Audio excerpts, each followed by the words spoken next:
Well, just a few days after the BRICS Summit, South Africa and China have wasted no time and they've signed a memorandum of cooperation. South Africa's electricity crisis is one that needs urgent intervention and assistance. Let's get some more reaction now from Business, Environment and Energy Manager at BUSA. That's Business Unity South Africa. Happy Khambule joins me now to talk about this. Good afternoon, Happy.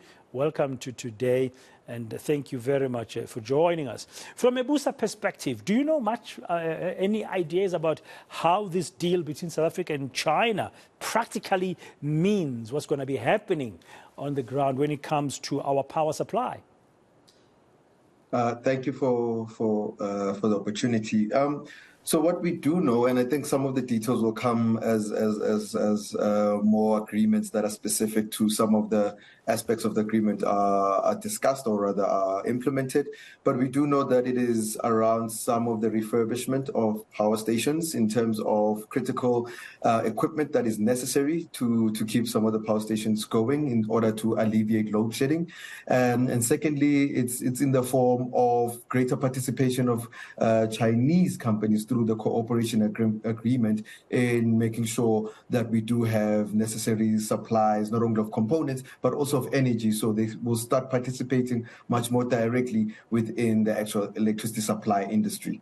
Yeah, there are two parts to what I've seen, the reports I've seen. There's a donation of about 100-odd million to help with some immediate electricity needs in the country. And then there's a R500 million grant of sorts. Any details there that you as business are aware of? Are you going to benefit?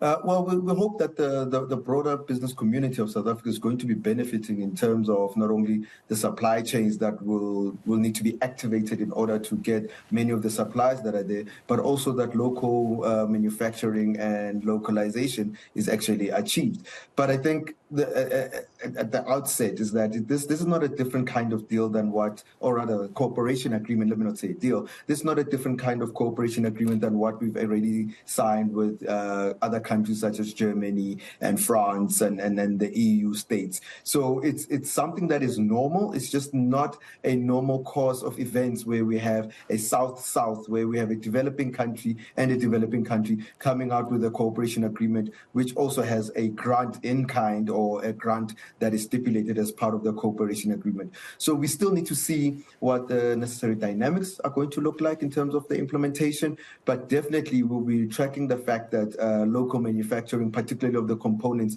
that are key, are used, and that the necessary rules of supply and procurement are actually still observed. Yeah, I mean, you oversee environment and energy matters for BUSA. That's what you do on a day-to-day basis. What would you want to see as the urgent next steps coming out of this cooperation agreement, especially in addressing our energy crisis? Well, the first thing we need to see is that the critical components in our power stations that have been missing or that have been necessarily priced out from what Eskom particularly can afford are produced, and that those are facilitated.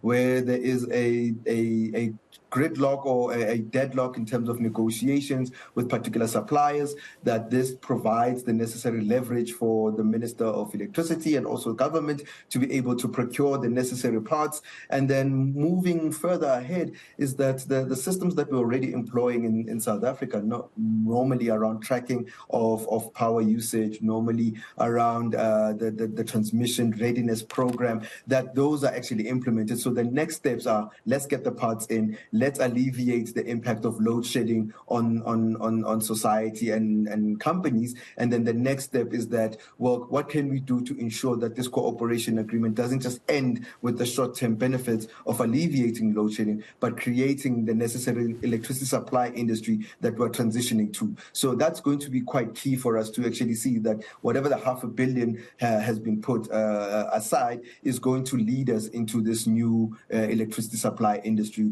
where we have a competitive market, where we have a strong distribution and a strong transmission network. So if this set of funds are actually put in place for particularly those reasons, then I think we will be starting to see that this cooperation alongside all the others are contributing to the security of supply that we need. So basically, you are hoping, as Busa, that part of this money will be to build the renewable energy sources. Well, it's more. It's not even just about the renewable energy sources. It's about the actual transmission system that we have, the distribution system that we also have in the country. As much as we can build power stations, which is necessary for us to build a whole lot of renewables and make sure that our coal fleet is delivering at what it needs to deliver at, we still need to fix our transmission system, and not only fix it per se, but also upgrade it so that the power that is flowing can flow bi-directionally, as well as get to the points where it needs to get. So it's not just about renewables, and I think we need to be clear that we need to build as many renewables as much as possible. But our distribution networks need help. They need to be upgraded. They need to be renovated in many instances. And then the other much more bigger issue around the large-scale industrial power plants is that the transmission network needs to get to where the power stations are. And this money and any support that we have that is coming from our development partners, from our trading partners, needs to go to making sure that the network industry, which is the transmission and the distribution network, is necessarily financed and certified in terms of maintenance as well as upgrading. Yeah, Happy. I want to conclude with this question. It came top of mind now because we are in Women's Month and we've got 2 days to go before the end of Women's Month. I interviewed a gender activist a few weeks ago during this month about the energy sector and the women participation and role. I think it's about 16% or so of senior leadership position in the energy sector are led by women, are held by women. What's your view as Busa in terms of transformation in ensuring that we have gender equality and there's opportunities for women in this sector? It's pretty much male dominated. Yeah, it's pretty much male-dominated, and I think we need to make the necessary strides to make sure that transformation occurs. I mean, I think the system, including the decision-making processes, would be much stronger if we have a more diverse, if we have a more representative view, as well as a composition of decision makers within the supply, or rather within the electricity supply industry.